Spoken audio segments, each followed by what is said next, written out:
Ayan, so si Kalinga Prab ay nireal talk ang isa sa mga key angels. So, sino nga ba?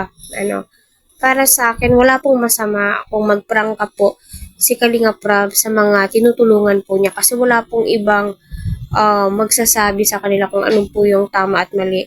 At wala pong magbibigay po ng advice sa kanila, kundi ang good Samaritan po na tumutulong po sa kanila kaysa sa ibang tao pa po nila malalaman, di ba? Kasi minsan sa sobrang bait po ni Rab ay hindi po talaga maiiwasan na inaabuso po siya.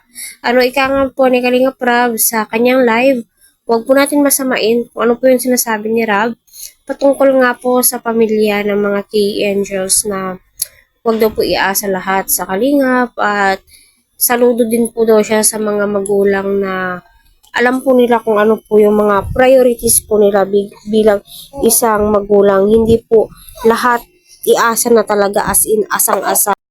So, totoo naman po, 'di ba? So pasensya na po kung ito po yung thumbnail ko kasi wala naman pong iba.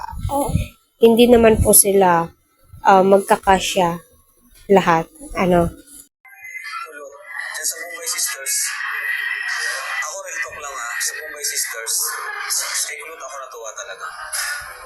Kay Kulot. Ayan. Kasi,